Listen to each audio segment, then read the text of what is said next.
Let us look at the third question among these three questions. In previous videos, we worked out A and then B. Let's look at C now.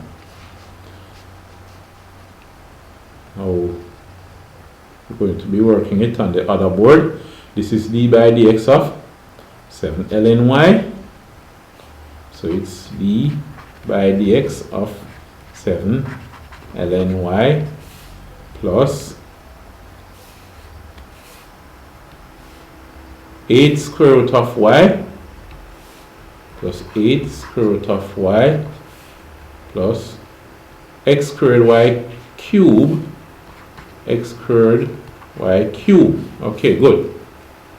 Now you have three terms here separated by pluses. When you have the terms separated by pluses and minuses, in other words, if they add or subtract, you're going to find the derivative of each of them. So here, what you really have is the derivative of 7 ln y plus the derivative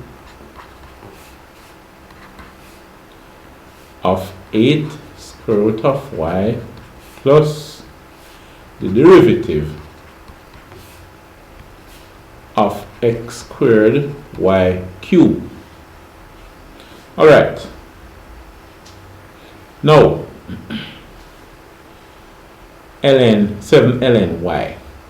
Y is a function of x. And you're finding 7 times the natural log of y. So you have a function of a function. Y is the function, and then something happening to y is another function, the outside function.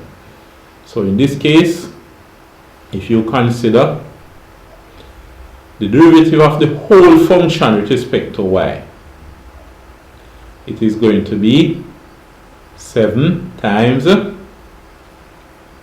and when you find ln of y, the derivative with respect to y of ln y is going to be 1 divided by y times the derivative of the inside function with respect to x. So it's dy by dx. Right? You have to remember that. In other words, you could remember it by saying you differentiate ln y with respect to y and get 1 over y times dy by dx. The rule would be when you have a function of y and you differentiate that, you multiply by dy by dx. But of course, it's important to understand the reason why you multiply. Always multiply by dy by dx. But anyway, let's go on. Plus the derivative of 8 square root of y with respect to of 8 square root of y.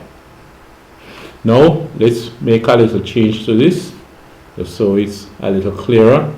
The square root of y is the same thing as y raised to the power of a half.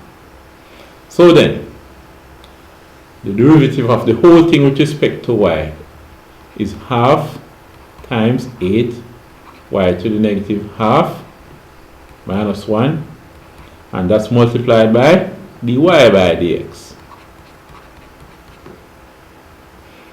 Alright? Plus. And then, here now, you have a product. Alright, you have two functions in x. You have x squared and then you have y, although that is cube. So, let us use not only the chain rule now, but we have to mix it up with the product rule. Let us hold x squared as it is and differentiate y cube. Alright, so we hold x squared as it is times, now when you differentiate y cube, you say the derivative of y cubed with respect to y, which is 3y to the 3 minus 1, right, times, and then what you have is the inside function y. So this was the derivative of the outside function with respect to y. So you say 3y to the, like 3 minus 1 times, this is the inside function now with respect to x. So it is the derivative of y with respect to x. You see that? Plus now, this time we're going to hold y cubed as it is, times, and then we find the derivative of x squared, which is 2x. So remember the product rule. You have to remember these things. The product rule, you have two functions times one another. You hold the first function as it is and write it, multiply by the derivative of the second function. Plus, you hold the second function as it is and write it down, multiply by the derivative of the first function.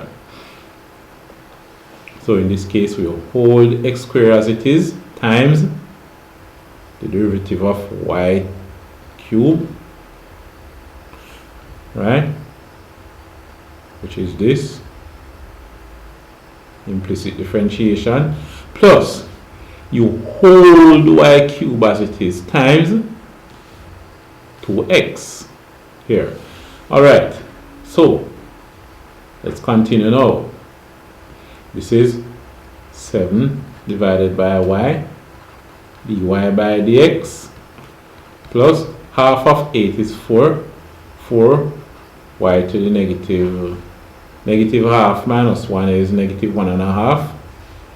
Negative 1.5 is the same as 3 divided by 2 dy by dx, plus, and this is 3x squared y to the positive 2 dy by dx, plus 2xy cubed, we put them in alphabetical order, 2xy cubed.